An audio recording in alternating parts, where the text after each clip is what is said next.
My question really for a real estate legacy, have you bought your kids a home?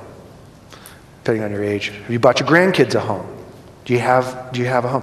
When real estate's at its lowest, can we be like the Josephs, is to buy our kids something that you have to live somewhere, And so have you bought even your retirement home so you can pay it off by the time that you don't have to work anymore? These are questions these are just basics. This is not going out and learning a whole new philosophy about real estate. But it sure is nice not to have a payment, to have a free and clear property. So when do you think is the best time in recent history to buy real estate?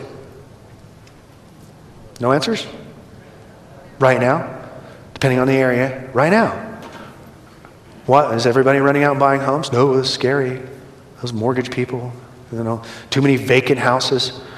The people the Donald Trumps are out there saying, he was asked, isn't this a terrible time to be in real estate? And he says, no, it's a great time. The deals are everywhere.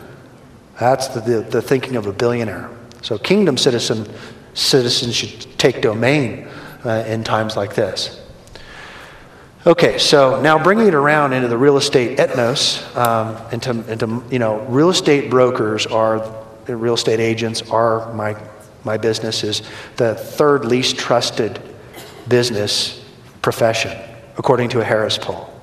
Isn't that nice? I think politicians and stockbrokers are, used car salesmen. And for 25 years or 24 years, I was independent because I didn't even like the real estate profession. But I did enjoy selling real estate. My dad used to refer to real estate agents the blue suede shoes, wear the blue suede shoes. And there's this stereotype that real estate people have, of real estate. But last year and a half ago, a New Kingdom ambassador, because of the teachings of Lance Wallnau and Miles Monroe and others, and it was teaching us that we're supposed to go out into the world.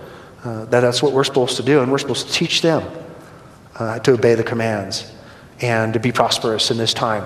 And so I went from becoming a very independent broker to becoming interdependent, kind of just take from the Stephen Covey thing.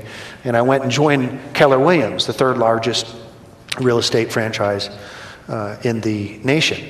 And what was interesting about that Keller Williams is that I got a dream one time that there's a sign in my front yard, and it was a Keller Williams sign, and it had my name on it. And I'm like, and it was a message that I was supposed to go work there. And I said, God, you really? You know how you always question those things. Is this really from you, God? So I went down and I went to the nearest Keller Williams office, and there I was in front of the market center leader. And she says, oh yeah, you're one of the top agents in the city? Sure, come on board. Let's go. We could use you. You can mentor people. She said, why are you coming to work here? And I said, because God told me to. It was tough for me to say that. I'm getting better at it. And another guy asked me as I was just filling out the paperwork, another agent in there, he said, why are you coming to work at Keller Williams? And I said, because God told me to. He said, you're okay, yeah, sure, right, And, I'm still challenged by that sometimes when people say to me, why are you going to work there? I use the secondary reason. Well, I needed a little bit more presence of the market, and the Keller Williams has a great, and God always taps me on the shoulder and says, tell him the truth, So God told me to go work there. So they invited me to this Keller Williams mega camp that afternoon. She said, what are you doing this afternoon? I said, there's 5,000 agents down in this big auditorium. And I said, oh, wow, 5,000 agents. This is crazy. So we went down there, and what I saw, it was in a really tough time when the market had turned and nobody was selling real estate. Their incomes were going from $3 million to $1 million a year. Poor things, And so, but it was a big auditorium like this, and they were listening to John Maxwell, because John Maxwell was invited to speak, and God kind of told me, he said, this is why you're here, is because you're supposed to love on these people, and you're supposed to evangelize with them during their tough times. They're not going to be evangelized to when everything's going great and it's party, everybody's making money. You can pick up the phone and sell a house. So God told me that day I was the salt and light is what we needed to be. And that next afternoon I flew to Rick Joyner's church and learned all about Kingdom Business Authority. And so here we are. All right, so they're therefore go and make disciples of all nations, baptizing them in the name of the Father and of the Son and the Holy Spirit. As well as Lance Wallnau says, the Great Commission is a teaching commission.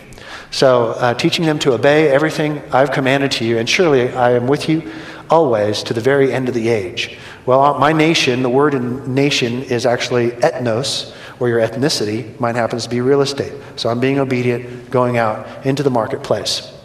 The real estate, where else is a good time, especially in the real estate market, is to inspire people, to edify, exhort them, and comfort them. And we're actually doing inspirational breakfasts every month in the marketplace, where agents can come and bring their clients and pray in the marketplace. Can you imagine that? Realtors praying for their clients in the middle of a market center? It's awesome.